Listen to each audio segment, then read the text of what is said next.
देसी concept classes. देसी concept classes का आज चौथा क्लास है। चौथा क्लास में आपका स्वागत है। पिछला 3 क्लास हो चुका हम लोग का। आज चौथा क्लास में हम लोग न्यूटन के गति के नियम के बारे में बात करेंगे। न्यूटन के गति के नियम के बारे में देखिए, न्यूटन से लॉ, इसको बोलते हैं न्यूटन का नियम, और न्यूटन के नियम को ही गति का नियम भी कहते हैं। इसी को गति का नियम भी कहते हैं। अगर कोई डायरेक्ट ये पूछेगा कि न्यूटन का गति का नियम कितना था, या फिर डायरेक्ट पूछेगा कि गति का नियम कितना था, टोटल 3 था। गति का नियम टोटल 3 था। देखिए, न्यूटन का फुल नाम क्या है?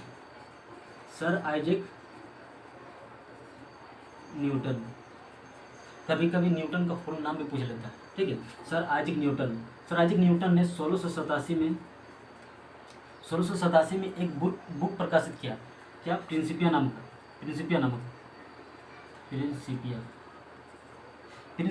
बुक प्रकाशित किया है। इसी में इन्होंने गति के नियम के बारे में बताया। गति के नियम के बारे में बताया,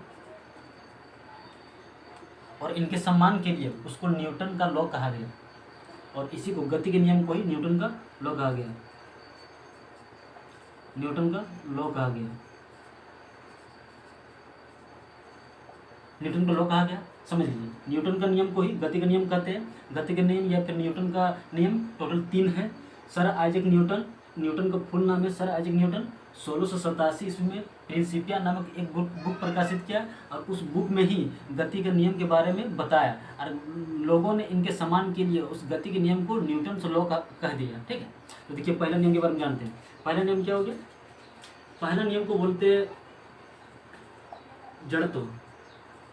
जड़त्व का नियम, या फिर देखिए, जड़त्व किसे बोलते हैं? देखिए, फर्स्ट लॉ, इसी बोलते हैं फर्स्ट लॉ, या फिर गति का पहला नियम। इसमें देखिए, कोई वस्तु विराम में है तो वह विराम में ही रहना चाहेगा, और गति में है तो गति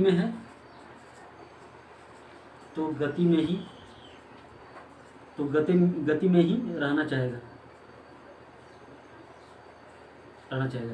यही जड़त्व का नियम है, यही न्यूटन का पहला नियम है, यही गति का पहला नियम है कि कोई वस्तु अगर विराम में है, अगर कोई रुका है तो वो रुका ही रहना चाहेगा, अगर कोई गति में है तो गति में ही रहना चाहेगा, ठीक है। वो किसी भी तरह का डिस्टर्ब नहीं मतलब रहना चाहता है, ठीक है।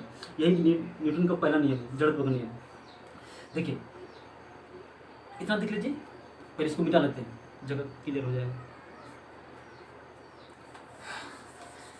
जड़त्व का नियम को बोलते हैं न्यूटन का पहला नियम, और इसी को बोलते हैं गति का पहला नियम भी इसी को बोलते हैं। अब देखिए, जड़त्व का नियम या फिर न्यूटन का फर्स्ट लॉ से हमें क्या क्या मिलता है? हमें मिलता है बल की परिभाषा।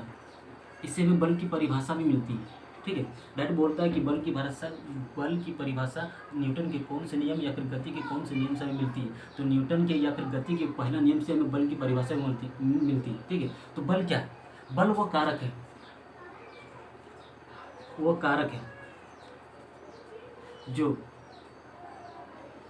जो किसी वस्तु के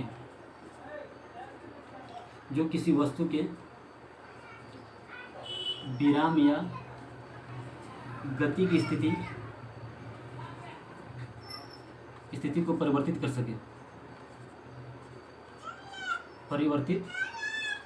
करता है, ठीक है। बल वह कारक है जो किसी वस्तु के विराम या गति की स्थिति का परिवर्तित करता है। जैसे कि कोई स्पीड से भाग रहा है तो हम उसे रोक लिए अपना ताकत से, ये मेरा बल से, ठीक है। अगर कोई वस्तु एकदम मान के चले बैठा हुआ है तो उसको खींच के उठा दिए, गति करवा दिए या फिर धकेल दिए, ठीक है। तो बल के कारण ही हुआ। उसी हिसाब से बल की परिभाषा भी मिला फर्स्ट लॉ से। और देखिए, एक एग्जाम्पल आता है। क्या एग्जाम्पल आता है? कि रुकी हुई गाड़ी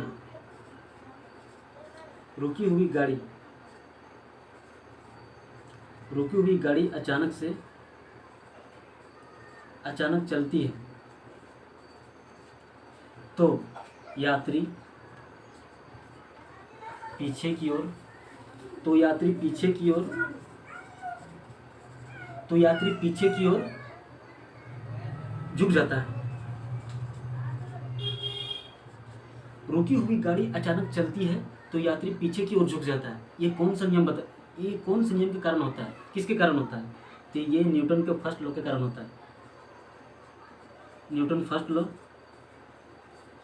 फर्स्ट लॉ या फिर जड़त्व के नियम के कारण होता है। जड़त्व के नियम के कारण होता है। नियम के कारण होता है। ठीक है, अब देखिए इसको मिटा लेते हैं, जगह बन जाएगा।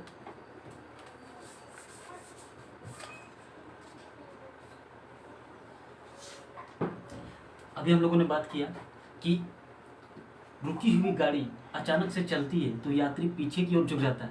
इसको न्यूटन का फर्स्ट लॉ के कारण ऐसा होता है, यानी कि जड़त्व के नियम के कारण होता है। और यहीं पर चलती हुई गाड़ी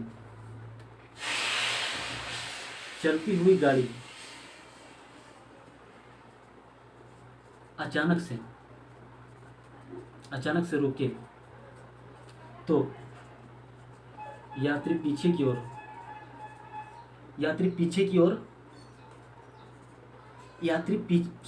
यात्री आगे की ओर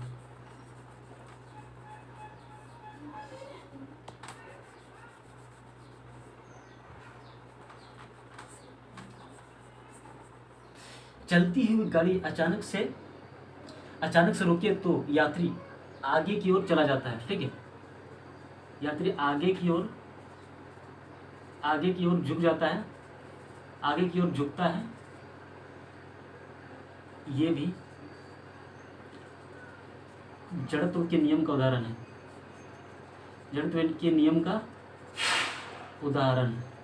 ये भी जड़त्व के नियम का उदाहरण है। यहाँ तक हम लोगों ने समझ लिया। अब आगे देखिए,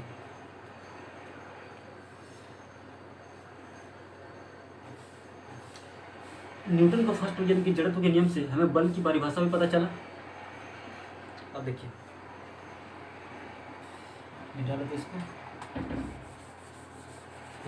न्यूटन का सेकंड लॉ, न्यूटन का सेकंड लॉ हमें बल का व्यंजक देता है। न्यूटन का सेकंड लॉ, देखिए न्यूटन का जो सेकंड लॉ होता है ना, इसमें ज़्यादा कुछ नहीं पूछता है, लेकिन इसमें जो कुछ भी आता है हम आपको बता दे रहे हैं। ठीक है, या फिर एग्जाम के लिए जो भी एग्जाम के प्रोस्पेक्टिव के हिसाब से जो भी मतलब जरूरी हो वो बता देते हैं। न्यूटन के सेकंड लॉ से हमें बल का व्यंजक मिलता है। क्या देखिए, बल क्या बोलते हैं? फोर्स मतलब F बराबर ma। F क्या हो गया? बल। ठीक है, m क्या हो गया? द्रव्यमान गुना a मतलब क्या हो गया? त्वरण। ठीक है, मतलब बल बराबर क्या होता है? द्रव्यमान गुना त्वरण। ये हमें किससे मिलता है? न्यूटन का सेकंड लॉ से। डायरेक्ट एग्जाम में पूछता है कि न्यूटन का व्यंजक हमें किससे प्राप्त होता है, तो बल का व्यंजक हमें किससे प्राप्त होता है? तो बल का व्यंजक हमें न्यूटन का सेकंड लॉ से मिलता है। ठीक है, न्यूटन के सेकंड लॉ से मिलता है। और साथ ही साथ न्यूटन के सेकंड लॉ से हमें संवेग के बारे में भी पता चलता है। ठीक है, संवेग के बारे में जैसे कि संवेग को पी से सूचित करते हैं। ठीक है, पी से होता है इसका P बराबर mv, यानी कि संवेग बराबर क्या होता है? देखिए, संवेग बराबर द्रव्यमान गुना वेग, P बराबर mv।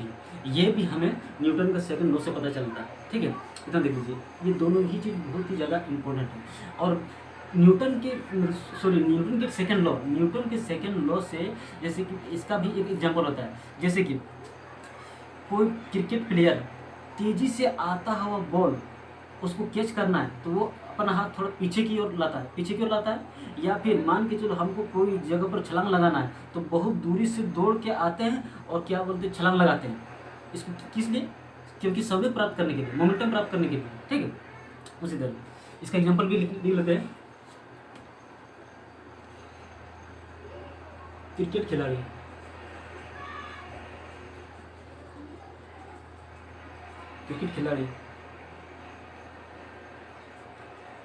तेजी से आती गेंद को कैच करने के लिए अपना हाथ अपना हाथ पीछे की ओर करता है, अपना हाथ पीछे की ओर करता है संवेग प्राप्त करने के लिए, प्राप्त करने के लिए। ये आपका न्यूटन का सेकंड लॉ का उदाहरण है। ठीक है, इतना देख लीजिए, इसको मिटा देते हैं। उतारना है तो उतार लीजिए। देखिए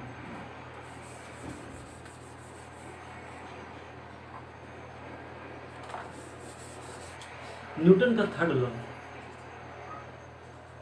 न्यूटन का थर्ड लॉ, न्यूटन का थर्ड लॉ हमें क्या बताता है? देखिए न्यूटन का थर्ड लॉ, न्यूटन का थर्ड लॉ को डायरेक्ट बोलते हैं हम लोग action reaction, action reaction. Action reaction मतलब क्रिया प्रतिक्रिया, क्रिया प्रतिक्रिया, क्रिया प्रतिक्रिया। यानी कि हम जब किसी को थप्पड़ मारते हैं तो सामने वाला हमको मारेगा या फिर कुछ बोलेगा, जो भी है। तो कहने का मतलब देखिए, इसका उदाहरण तो हम डायरेक्ट ले लेते हैं। उदाहरण क्या होता है कि बंदूक से निकला गोली,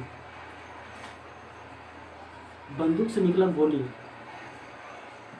जब हम लोग बंदूक से गोली निकालते हैं, ठीक है, जब बंदूक से गोली निकालते हैं, निकलेगा,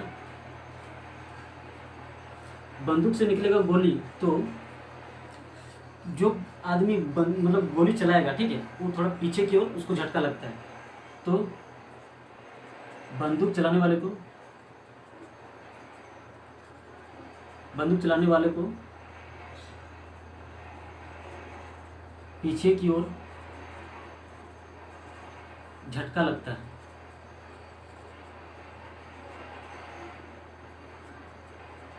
झटका लगता है। ठीक है, पीछे को झटका लगता है। अगर बंदूक से गोली चलाएंगे और उसको पीछे को झटका लगेगा, उसको बोलते हैं एक्शन रिएक्शन, क्योंकि काम दोनों तरफ हो रहा है। ठीक है, एक ही वस्तु के कारण गोली मारेंगे तो इधर पीछे भी झटका लगेगा। इसी को बोलते हैं न्यूटन का थर्ड लॉ। और देखिए रॉकेट का उड़ना, रॉकेट का उड़ना ये भी थर्ड लॉ के अंतर्गत आता है, थर्ड लॉ के अंतर्गत आता है। रॉकेट का उड़ना भी थर्ड लॉ के अंतर्गत आता है। तो ये हो गया न्यूटन का नियम। अब न्यूटन के नियम के बारे में थोड़ा सा 1 मिनट मौखिक बात कर लेते हैं। ठीक है, तो न्यूटन का नियम, न्यूटन के नियम 1687 ईस्वी में न्यूटन के बुक प्रिंसिपिया नामक बुक में, प्रिंसिपिया नामक बुक में न्यूटन ने गति का नियम दिया। गति का नियम टोटल तीन नियम दिया था, और इसी को उनके सम्मान के लिए लोगों ने कह दिया गति की न्यूटन का लॉ। ठीक है, न्यूटन का लॉ कहा गया। अब फर्स्ट नियम में जड़त्व का नियम, जड़त्व का नियम को ही गति का पहला नियम बोलते हैं। उसमें अगर कोई वस्तु रुका रहना चाहता है तो रुका ही रहना चाहेगा। ठीक है, अगर रुका हुआ है तो रुका रहना चाहेगा, अगर गति में है तो गति में रहना चाहेगा। इसी को बोलते हैं न्यूटन का फर्स्ट लॉ। सेकंड लॉ से हमें बल की परिभाषा मिलता है, और सेकंड लॉ से नहीं, फर्स्ट लॉ से बल की परिभाषा मिलता है, और सेकंड लॉ से, न्यूटन के सेकंड लॉ से हमें बल का व्यंजक मिलता है, और संवेग का सूत्र भी मिलता है, और समय के बारे में भी बात करता है। ठीक है, जैसे कि सेकंड लॉ में बल का जो व्यंजक मिला हमें F बराबर ma, ये हमें सेकंड लॉ से मिला, और बल की परिभाषा न्यूटन को फर्स्ट लॉ से मिला। ये चीज़ें ध्यान रखना है, क्योंकि यही एग्जाम में बहुत ज़्यादा पूछता है। ठीक है, और इसमें कन्फ्यूजन होता है। और न्यूटन का थर्ड लॉ में एक्शन रिएक्शन है, कोई किसी को मारेंगे तो हमको भी मारेंगे। ठीक है, इस हिसाब से। और गोली चलाएंगे तो पीछे की ओर आएंगे ना, झटका लगेगा, कारण भी वही है। ठीक है, और रॉकेट का उड़ना भी यही कारण है, न्यूटन का थर्ड लॉ ही। ठीक है दोस्तों, देखिए वीडियो अगर अच्छा लगा है तो लाइक शेयर सब्सक्राइब जरूर कीजिएगा। इसके करने से हम लोग का हिम्मत बढ़ेगा, और हम लोग नया चीज़ लाएंगे, और बढ़िया चीज़ लाएंगे, जिससे आपका और फायदा होगा। ठीक है, थैंक यू।